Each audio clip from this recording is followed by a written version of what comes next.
The Golden Boy, Real Guide to Treasures. Ang ating episode ngayon mga katiyats ay tungkol sa itong mapanganib na treasure marker.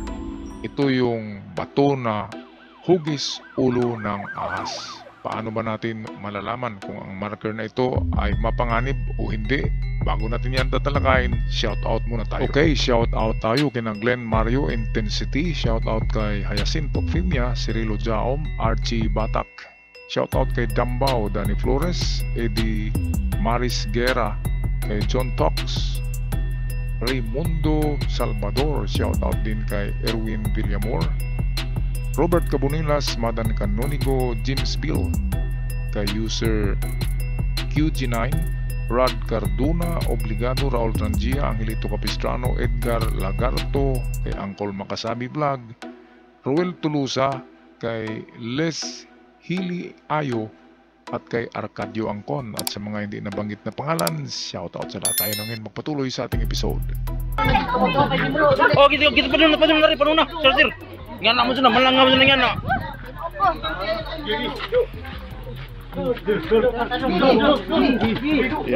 Pam, doy, ubos doy, paubos lagi mong pam, doy, kay was ko anas, tukuan.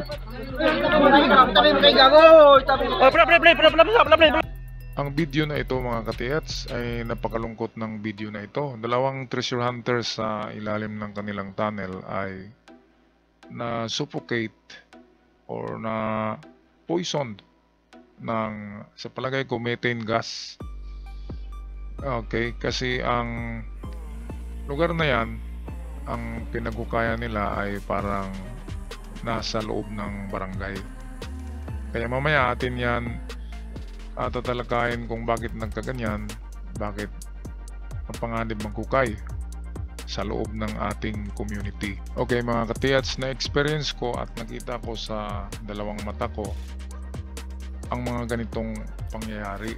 Yung meron kaming pinuntahan na nag-treasure hunt sa baba ng kanilang bahay, at ang bahay na ito ay itong congested areas.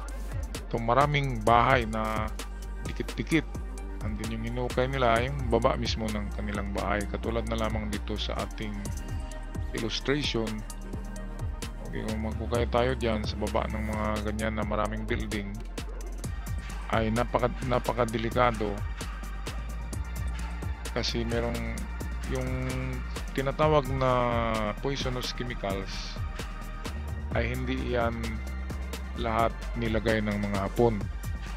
Natural lamang yan ng mga toxic chemicals at mga accumulated gases na nandyan sa lupa, kasi yan yung mga naitapon ng kabahayan ng mga dumi at chemicals, lalo na yung mga septic tank, yung galing sa mga septic tank na tubig, tinatawag na black water, ay of course marumi yan.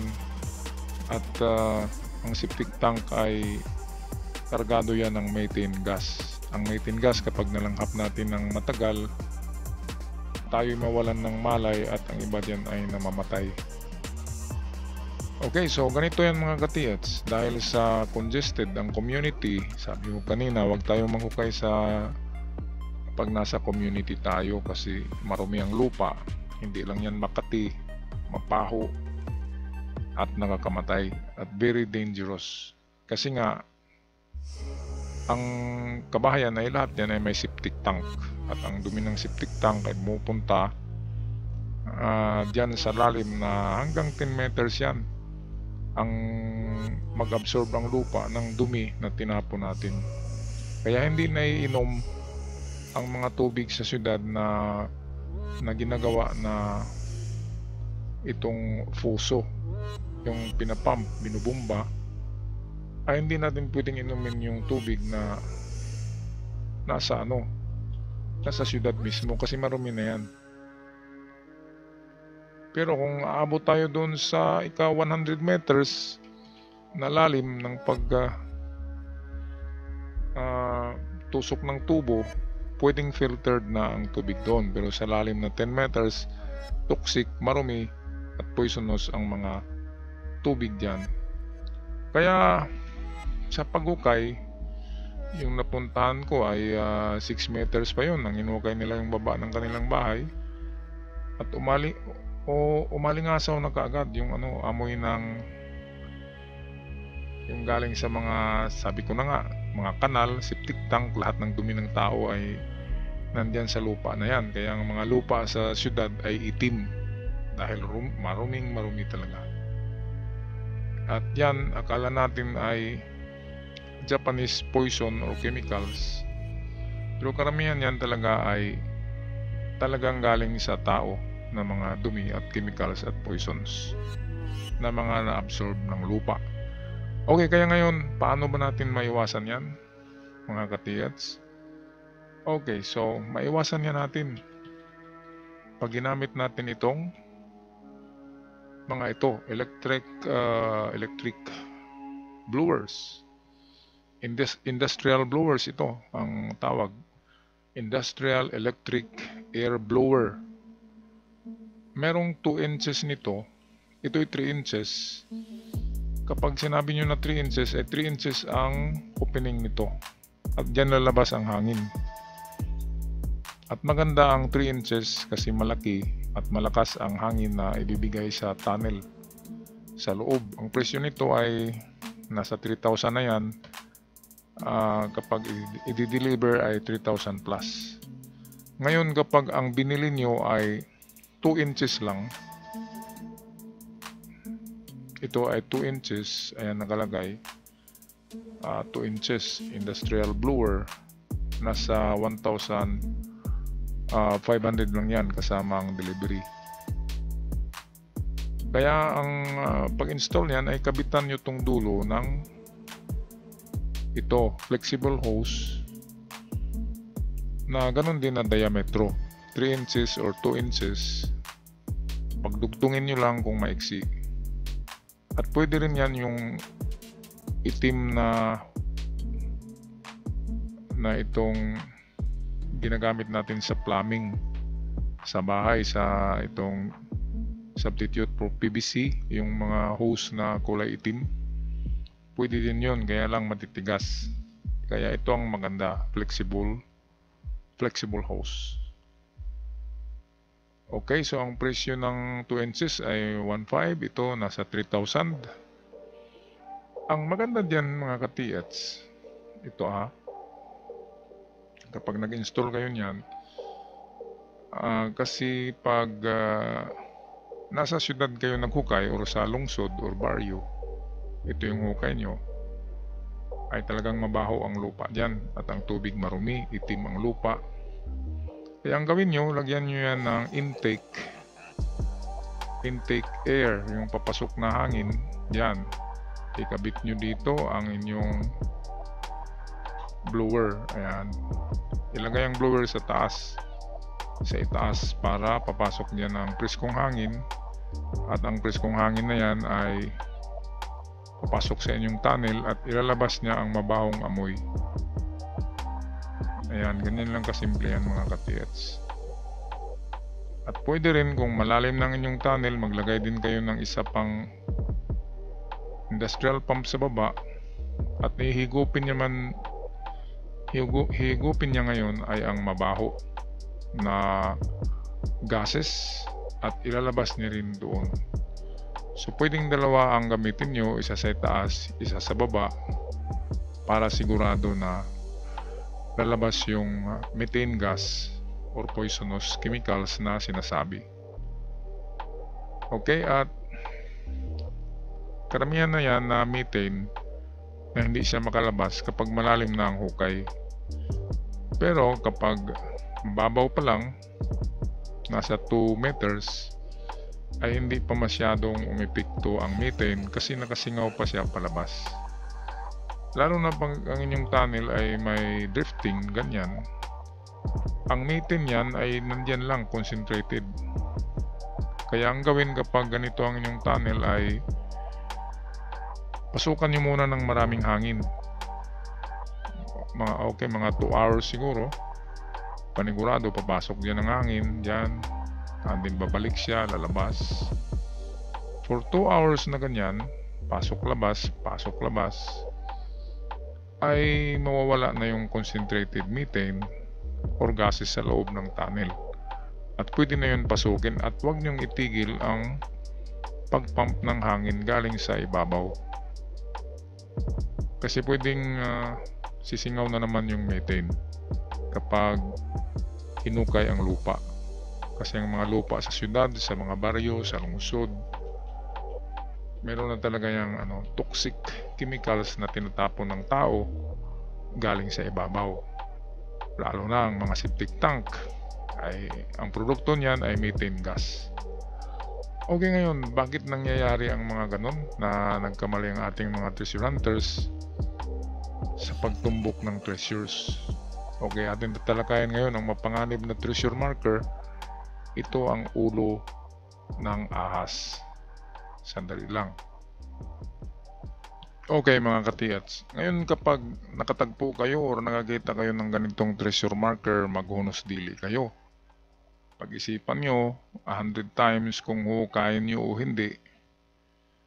Kasi mismo, yung ulo ng ahas na yan, nagsasabi nga na merong treasure dyan pero meron ngang kasamang chemicals. Mas mapanganib ang poisonous chemicals kaysa booby trap na bomba.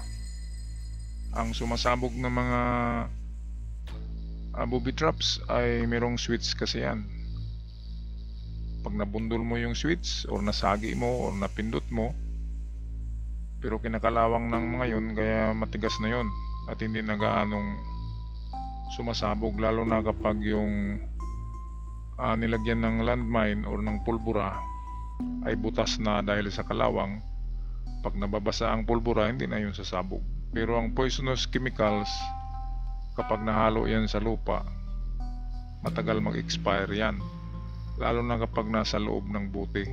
Kapag na sundot nyo ang buti, nabasag, sisingaw yung usok, ay wag na kayong huminga at akyat ng mabilis sa 4:00. Okay, so ito ahas yan, merong treasure dyan. Okay, pinupuntiryan yan na direksyon ay dyan yung item or mismo sa tinitingnan ng mata. Pero wait daw kayo mga katiyats, kasi ahas yan. Kapag ahas, hindi booby trap, hindi sumasabog ang nandyan na danger, kundi chemicals.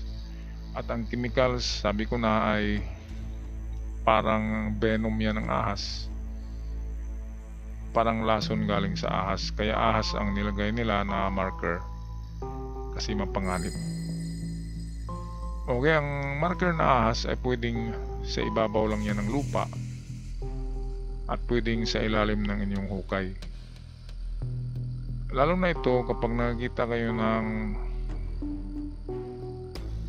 ito na ahas, nakabuka yung kanyang bibig, instant death. Dahil galit na yan, manunuklaw na yan. So ang ibig sabihin, mabagsik ang poison na nilagay nila, binuhos nila sa tunnel.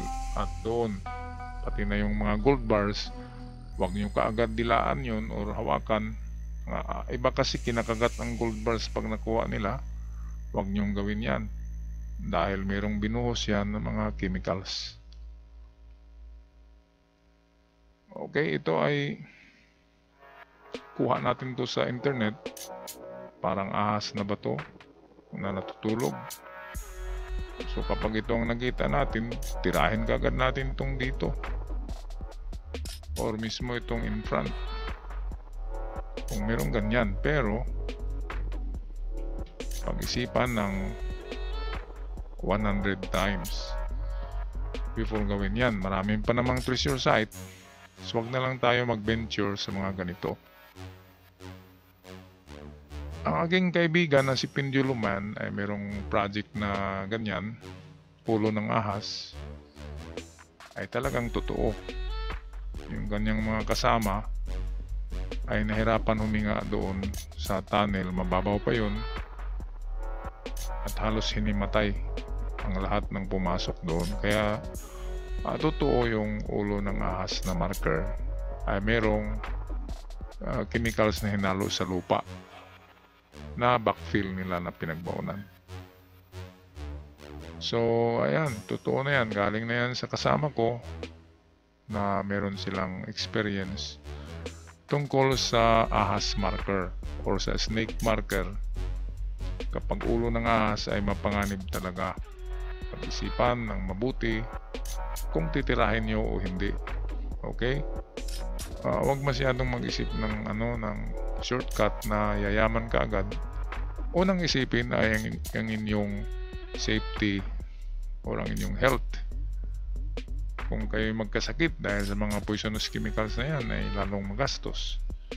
Kaya pag nakakita tayo nito, huwag nyo nang tirahin yan, mga kapits, para hindi tayo matulad doon sa mga nadisgrasya nating mga kapatid. Sa palagay ko, yung hinukay nila ay meron talaga yung marker na ahas. Kaya lang dahil sa marami ng kabayan, isa na yung lungsod o barangay, siguro nabasag na yung mga bato na yun at hindi na nakikita. Kaya kung ano man ang na-detect nila o nasa mapa nila, hinukay nila without knowing na ang marker ay ahas. Okay, so hanggang dito lang ako mga ka-TEDs. Be safe at ingat kayong lahat sa inyong pag-treasure hunt. Paalam and God bless you all.